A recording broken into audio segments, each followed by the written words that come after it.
26장의 말씀으로 함께 은혜를 나누겠습니다. 우리는 앞에서부터 레위기를 쭉 살펴보면서 여러 규례들을 우리가 생각했습니다. 제일 초반은 한 10장 정도까지는 예배에 대해서 나왔고요.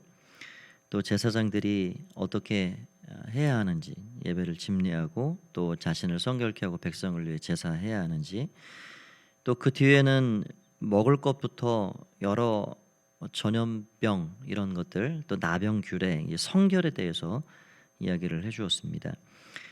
그 뒤로는 하나님과의 관계 안에서 필요한 규례들, 또 거기 안식일부터 희년까지 각종 규례들, 이 절기들을 어떻게 지켜가면서 하나님을 기억하고 살아야 할지 나오고 있고요.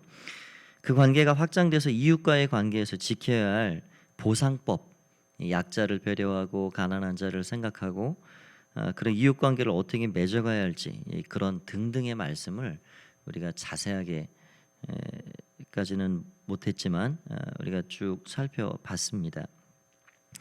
오늘 26장에 읽은 말씀은 레위기의 결론에 해당하는 말씀입니다. 내일 한 장에 남았지만 내일 나오는 말씀은 부칙과 같은, 나머지 좀 미진한 것들을 이렇게 끼워넣는 형식의 그런 말씀으로 되어 있고요. 사실 오늘이 결론과 같은 말씀입니다. 여기 3절부터 13절까지 이제 1절, 2절은 25장에서 이제 이어지는 내용이라 볼 수 있고요. 3절에서 13절까지는 상과 또 그 복에 대해서 말씀을 주고 있고, 그래서 이 모든 규례를 순종할 때 하나님께서 어떤 복과 보상을 해주시는지 자세히 말씀해 주고 있습니다. 또 14절부터 39절까지는 불순종할 때 어떤 벌을 받게 되고 저주와 징계를 받게 될 것인지 말씀합니다. 그래서 이 결론적으로 오늘 26장을 쭉 압축을 해보면 우리에게 놓여 있는 것이 두 가지인데, 이 복과 저주, 상과 벌, 보상과 징계, 이렇게 두 가지 길로 놓여 있다. 이제 최종 공은 이제 우리에게 넘어오는 겁니다. 순종할 때는 이런 결과가, 불순종할 때는 이런 결과가 있는데 이제 선택을 이제 해야 할 몫은 우리에게 있는 거죠. 그래서 여러분, 이 레위기의 26장의 말씀이 이제 앞으로 여호수아서부터 이제 시작이 되는 역사서, 이스라엘 역사가 이제 가나안 땅에서부터 쭉 이제 시작이 되는데, 그 역사서에 그 이스라엘 백성들이 어떻게 살아갔는가, 이 말씀의 딱 기준으로 순종할 때는 무슨 결과가 있었고 불순종할 때는 어떠한 일들이 있었는지 우리 여호수아서부터 느헤미야, 에스라, 에스더까지 딱 보면 이게 딱 펼쳐지게 되어 있습니다. 이 사사기 시대 때 불순종의 쳇바퀴를 돌릴 때 진짜 여기 이 하나님 모세를 통해서 26장에 해주신 말씀 그대로 됐는지, 또 수많은 선지자들이 오고 가는 그런 열왕기 시대 때 어떻게 됐는지, 이게 그냥 기록만 해놓고 뭐 하나님이 그냥 경고장 하나 이렇게 딱 날려주시고 그런 게 아니고요. 이 말씀 그대로 역사에 펼쳐져 가는 것을 사실 보게 됩니다. 여기 여러 가지가 있지만 26장 29절에 보면 너희가 아들의 살을 먹을 것이요 딸의 살을 먹을 것이라, 이 이스라엘 역사에 3번 일어납니다. 우리가 성경 안에서는 2번을 엘리 사시대 때 보고요, 또 이스라엘 그 유다 나라가 바벨론에 포위돼서 완전히 멸망 직전에 이런 일들이 성경에 2번 기록이 되어 있고, 예루살렘이 AD 70년에 로마에 의해서 함락될 때 이런 일들이 또 역사적 기록에 의해서 찾아볼 수가 있게 됩니다. 그러니까 지금 이 말씀이 어떻게 앞으로 일어나는지, 순종할 때 불순종할 때 그게 일어나는 이 말씀의 기준이 이거라는 거예요. 그래서 오늘 26장 마지막 절이 그렇게 돼 있죠. 이것은 그렇게 돼 있는데, 예전 개역 성경은 이상은 하는 거는 레위기 1장부터 여기까지 오기까지 이 모든 규례, 이 이상의 말씀은 여호와께서 시내산에서 자기와 이스라엘 자손 사이에 모세를 통하여 세우신 규례와 법도와 율법이니라. 예, 이게 이 레위기의 모든 율법의 핵심이 이거다. 예, 그래서 이미도 말씀드렸지만 율법하면 레위기고요. 그것을 좀 확장하면 모세오경이 되고요. 예, 그렇게 우리가 볼 수 있습니다. 그래서 레위기를 내일 또 이제 우리가 마지막 최종 정리를 하겠지만 너무너무 중요한 말씀이라 할 수 있습니다. 우리가 레위기의 말씀을 그동안 뭐 사실 목사님들 레위기 강해 이런 거 잘 안 하시거든요. 예. 뭐 레위기 가지고 주일 설교 본문을 한다든지 뭐 그런 일들이 사실은 흔치 않습니다. 예, 우리가 레위기를 이렇게 한 달 정도 이상을 같이 살펴봤는데 참 저 나름대로는 저도 새롭게 공부하고 또 좀 말씀을 상고하는 좀 좋은 기회가 됐고요. 그래서 이 레위기가 우리 마음에 탁 새겨져야 합니다. 분별력을 잃고 사는 이 시대, 무엇이 거룩한 것인지 부정한 것인지 무엇이 성결한 것인지 속된 것인지 전혀 개념 자체가 없잖아요. 요즘 이 시대의 젊은이들에게 거룩을 얘기한다는 게 얼마나 때로는 고리타분하게 그걸 받아들이고 인식하는지 모릅니다. 거룩이라는 걸 어떻게 얘기를 해야 되나 갈수록 시대가 그렇게 변하고 있죠. 근데 우리의 생명과 같은 겁니다. 이 레위기의 핵심 주제가 그거거든요. 하나님께서 어떻게 하나님의 사람들을 세우고 하나님의 사람들이 살아가길 원하시는지. 그래서 이러한 영적인 이 분별력, 하나님의 말씀에 딱 굳은 심지를 가지고 내 삶을 딱 거기에 대고 부족한 게 보이죠. 많이 보입니다. 그러나 그 거룩의 그 중심을 가지고 하나님이 내 삶을 어떻게 좀 더 세워가길 원하시는가, 거기에 우리 삶을 맞춰가면서 우리가 하나님 앞에 우리 삶을 잘 세워가는 겁니다. 그래서 오늘 레위기 26장은 모든 앞서 본 말씀의 이 결론과 같은 말씀이다 하는 것으로 생각하고 오늘 말씀을 잠깐 생각을 해보겠습니다. 사람이 살아가는 길은 천 갈래 만 갈래 같지만 딱 두 가지 길입니다. 압축하면 딱 두 가지 길이에요. 하나는 복된 길로 가느냐 아니면 또 저주받은 길로 가느냐, 하나님의 길로 가느냐 아니면 마귀의 길로 가느냐, 그 중간이 없습니다. 사실 어떤 사람들은 뭐 이 길을 가는 것 같고 저 길을 가는 것 같고 그렇게 보이지만 결국은 두 가지 길이에요. 하나님이 말씀하시는 복 있는 자로 살아가느냐 아니면 세상이 좋아하는 그런 저주받은 길, 복 없는 길, 악인들의 길을 따라 사느냐. 이게 시편 1편의 말씀이기도 하죠. 예수님께서도 그런 말씀하셨습니다. 마태복음 5장 7절에 산상수훈을 말씀하시고 이 말씀을 듣고 준행하는 자는 그 집을 반석 위에 세운 사람과 같다. 그러나 듣고도 행하지 아니하는 자는 그 집을 모래 위에 세운 자와 같다. 예수님도 딱 그 집 짓는 것이 인생을 살아가는 것인데 말씀을 듣고 순종하는 사람은 반석에 지은 사람이다. 그러나 그렇지 않은 사람은 모래 위에 지은 아주 뭐 환란풍파 오면 그냥 허물어 버리고 남는 게 없다. 이제 그런 말씀을 하고 있는 거죠. 이제 말씀을 조금 몇 가지 생각을 해보겠습니다. 3절부터 여기 보면 그렇게 되어 있죠. 3절에 너희가 내 규례와 계명을 준행하면, 여기 이제 13절까지 11절에 걸쳐서 말씀을 준행하고 순종할 때 어떠한 복이 임하는가에 대해서 말씀해 주고 있는데요. 그 복들이 어떤 것인지 한번 볼까요? 4절, 내가 너희에게 철 따라 비를 주리니 땅은 그 산물을 내고 밭의 나무는 열매를 맺으리라. 이게 우리가 사실 어떻게 보면은 이 욕심이 참 많다 이런 생각도 들어옵니다. 이 복 중에 복, 가장 기초적인 복이 뭐냐? 4절의 복입니다. 4절의 복. 철을 따라 비가 내리고 땅이 그 산물을 내고 밭의 나무는 열매를 맺는다. 수고하고 땀 흘린 대로 결실을 맺고 그 결실을 먹고 살아가는 것. 땅이 산물을 낼 수 있도록 철을 따라서 이른비 늦은지를 내는 것. 그게 가장 기초적인 복입니다. 우리가 욕심이 많으면 내 잔이 넘치나이다 이런 이런 고백이 잘 안 나와요. 항상 부족하죠. 항상 그래서 감사의 고백이 늘 없죠. 그런데 이러한 복, 우리가 때를 따라 먹고 마시고 그런 일용할 양식이 있고 땅이 그 산물을 내고 수목이 그 열매를 맺으면 족한 줄 알아야 합니다. 이게 족한 겁니다. 하나님께서 이 나라 이 민족에 참 악한 일들이 여전히 많고 해도 기도하는 의인 10사람이 그래도 하나님 앞에 애쓰고 살아가는 믿음의 사람들이 있구나. 그래서 하나님께서 하늘에 비를 내리시고 땅의 소산을 여전히 맺게 하시고, 여러분이 남한 땅과 북한 땅을 비교를 해보세요. 항상 어렵습니다. 하나님 떠나고 하나님을 배반하고 거역하고, 북한 땅이 여러 어려움이 많죠. 땅 자체가. 오늘 말씀에 이렇게 보면은 그런 비교가 금방 돼버립니다. 그러니까 우리에게 가장 기본적인 복, 큰 복이 뭐냐?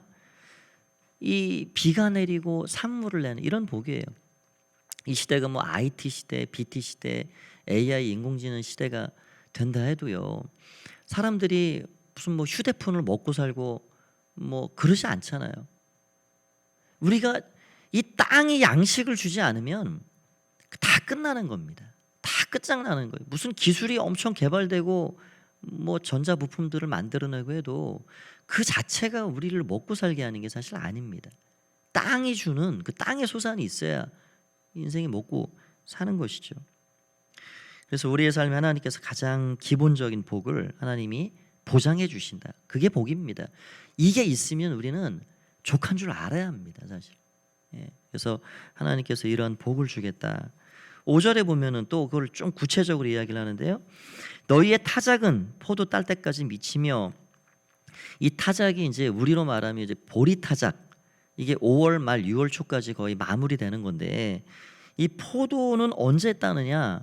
8월에서 9월에 이렇게 따게 됩니다. 그러니까 얼마나 타작할 곡식이 많으면 포도를 딸 때까지 2개월, 3개월이 더 지나도록 타작할 게 많게 하겠다. 또 너희의 포도 따는 것은 파종할 때까지 미치리니, 이 파종은 10월, 11월에 이 보리 파종을, 지금 이스라엘은 쌀 농사를 거의 안 짓고 보리와 밀 농사를 짓기 때문에 그렇게 10월, 11월이 돼야 또 파종을 하는데, 이 8월, 9월에 이 수확을 거의 마치게 되는 이 포도를 늦도록 2달 이상 더 많이 송이가 열려서 그것을 따게 하겠다. 그러니까 넘치는 복입니다. 넘치는 복을 주겠다. 또 6절에 보면은 내가 그 땅을 평화를 줄 것인즉 너희가 누울 때에 너희를 두렵게 할 자가 없을 것이며. 여러분, 농사를 아무리 풍성하게 지어놔도 그거를 내 입에 넣고 내가 먹어야 그게 기쁨이고 보람이죠. 그런데 농사를 실컷 져놨는데 걷어가는 사람이 따로 있다. 이스라엘 사사기 역사 보면요, 불순종 갈 때 그들이 간간히 그냥 어렵게 걷어놓은 소출, 그 작은 소출마저도 그들이 취하지 못했어요. 아람 사람이 와서 때 되면은 걷어가고, 미디안 사람들이 와가지고 메뚜기처럼 와가지고 걷어가고, 아수르 사람들이 와 걷어가고. 여러분, 내가 실컷 땀 흘려 농사지은 그 산물을 싹 와가지고 싹 쓸어간다 그러면 그게 무슨 복인가요? 내가 너희에게 평화를 주겠다. 너희의 대적을 내가 막아주겠다. 풍성한 소출도 있게 할 뿐더러 그 소출을 너희가 잘 먹도록 해주겠다. 이게 복입니다. 이게 평화의 복입니다. 이런 은혜를 주겠다. 또 제일 큰 복은 뭐냐? 여러 가지 나오지만 11절에 내가 내 성막을 너희 중에 세우리니 내 마음이 너희를 싫어하지 아니할 것이며, 내가 시은 자 그 성막을 그 땅에 주겠다. 언약과 임재의 상징, 동행의 상징인 그 성막을 통해서 하나님께서 내가 너희 중에 함께 하겠다, 그런 약속을 주고 계십니다. 12절 말씀, 가장 복 중의 복이죠. 나는 너희 중에 행하여 너희의 하나님이 되고 너희는 내 백성이 될 것이니라. 그래서 하나님이 우리의 하나님, 나는 그분의 백성, 이러한 하나님으로 그 백성들이 믿고 섬기고 살아가도록 해주겠다. 가장 큰 복입니다. 그런데 14절에 이렇게 나와 있습니다. 그러나 너희가 내게 청종하지 아니하여 이 모든 명령을 준행하지 아니하며 내 규례를 멸시하며 마음에 내 법도를 싫어하여 내 모든 계명을 준행하지 아니하며 내 언약을 배반할진대 하면서 쭉 여러 가지 이야기를 하는데요. 분량으로 보면 2.5배입니다. 축복의 말씀은 11절, 요 나머지 말씀을 26절입니다. 그러니까 우리가 어린아이들을 교육해도 잘하는 거는요, 내비둬도 그냥 잘해요. 칭찬만 이렇게 박수만 이렇게 쳐주고 하면 잘합니다. 무슨 거기에 잔소리할 게 없죠. 잔소리가 왜 자꾸 나오냐? 그 앞날이 걱정되고 그렇게 하면 정말 안 되니까. 그러니까 안 되는 거는 100번 얘기해도 잘 안 고쳐지니까 더 분량이 많아지는 거예요. 우리 아이들에게 그렇게 나가죠. 그러니까 하나님 마음도 똑같습니다. 야, 이거 그렇게 하면 너는 불행해진다. 절대 그렇게 살아서는 안 된다. 그냥 그 앞날이 뻔하다. 그러니까 하나님께서는 잘하는 거는 그냥 잘하게 그냥 두면 됩니다. 그런데 이것을 아주 자세하게 이러한 결과들이 있을 것이니까 너는 이것을 경계하고 주의하고, 그래서 복을 떠나 살아가는 인생이 아니라 복 안에 나와 함께 행복하게 살아가는 인생으로 살아가라. 하나님 그런 말씀을 주고 계신 거예요. 우리가 이 13절까지만 딱 말씀을 듣고 늘 마음에 새기고 그러면 너무 좋겠는데, 우리가 이 14절부터 나오는 이 말씀에 두 눈을 어떻게 보면 더 크게 떠야 됩니다. 귀를 쫑긋 세우고요. 하나님께서 왜 하나님이 이런 말씀을 자세하게 이렇게 주고 계신가, 우리가 더 이 말씀에 주의를 기울이고 나아가야 합니다. 다 살펴볼 수는 없지만 여기 19절을 한번 보시기 바랍니다. 19절. 내가 너희의 세력으로 말미암아 교만을 꺾고 너희의 하늘을 철과 같게 하면 너희 땅을 놋과 같게 하리니, 하늘이 열려져야 사는 거죠. 여러분 모든 인생이 하늘문이 닫히면 사는 게 아닙니다. 사실은 하늘을 철과 같게 하겠다. 여러분 그 철문같이 닫혀진 하늘에서 무슨 비가 내리겠어요? 눈이 내리겠어요? 이슬이 내리겠어요? 하늘이 철같이 된다는 거는 이거는 거의 사망 선고와 같습니다. 땅이 놋과 같이 된다. 땅에 이 식물이 뿌리를 내려야 결실을 먹고 사는 건데 땅이 놋과 같이 된다. 그러니까 땅도 저주 가운데 소득이 없게 될 것이고 하늘에서 비가 그칠 것이고, 이렇게 되면 이거는 저주입니다. 저주. 그래서 오늘 여러 가지 것들을 이야기를 하고 있습니다. 다 한번 읽어 보시면 좋겠고요. 30절 말씀. 내 마음이 마지막에 너희를 싫어할 것이다. 내 마음이 너희를 싫어할 것이다. 하나님이 나를 존중히 여기는 자를 내가 존중한다. 그런 말씀하셨는데, 정말 이게 하나님 마음 본심은 아니시죠. 그런데 하나님이 그런 마음 갖지 않도록 우리가 하나님 앞에 살아가야 할 것입니다. 마지막 중요한 거는 여기 40절부터는 즉각적으로 회개하고 하나님 앞에 나오면, 여기 40절에 한번 보시기 바랍니다. 그들은 나를 거스른 잘못을 자기의 죄악과 그들의 조상의 죄악을 중요한 부분 자복한다. 41절에 나도 그들에게 대항하여 내가 그들의 원수의 땅으로 끌려갔음을 깨닫고 자복하고 깨닫고, 그 할례 받지 아니한 그들의 마음이 낮아져서, 자복하고 깨닫고 낮아져서 그들의 죄악의 형벌을 기쁘게 받으면, 징계를 달게 받고, 그래서 하나님 앞에 새 마음을 갖게 되면 하나님께서 42절에 내가 내 언약을 다시 기억하리라 그렇게 말씀하고요. 여기 44절에 마지막에 보면은 그들과 맺은 내 언약을 폐하지 아니하고 나는 여호와 그들의 하나님이 됨이니라. 다시금 12절 말씀을 회복시켜 주겠다라고 말씀하고 있습니다. 우리에게 두 가지 길이 있습니다. 항상 우리의 평생에 두 가지 길이 있구나. 나는 하나님께서 이 말씀을 주셨는데 몫은 우리의 몫입니다. 이제 내가 순종하며 살 것이냐 불순종하고 살 것이냐. 공은 우리에게 주어졌어요. 공이. 나는 어떤 길을 따라 살 것이냐. 지혜로운 사람이라면, 조금이라도 지혜로운 사람이라면 당연히 하나님의 길을 걷고 당연히 순종의 삶을 살아서 복을 누리고 살아야죠. 당연히 그래야 합니다. 그래서 오늘도 이 말씀을 마음에 담으시고, 왜 하나님께서 이런 경계의 말씀, 경고의 말씀, 저주에 가까운 이런 말씀들 길고 장황하게 하셨는지 아버지의 마음, 그 마음을 다시 기억하면서 하나님 앞 우리의 삶을 잘 세워가는 저와 여러분 다 되시기를 간절히 축원드립니다. 기도하겠습니다. 하나님 아버지, 우리 인생에 두 가지 길이 있는데 순종하느냐 그렇지 않느냐, 우리는 우리의 삶을 잠시 돌아보면 두 길을 오가고 살아갑니다.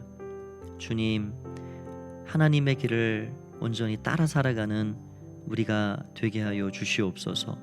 순종할 때 약속하신 영적인 복, 이 땅의 기름진 복 다 우리가 받아 누리기를 원합니다.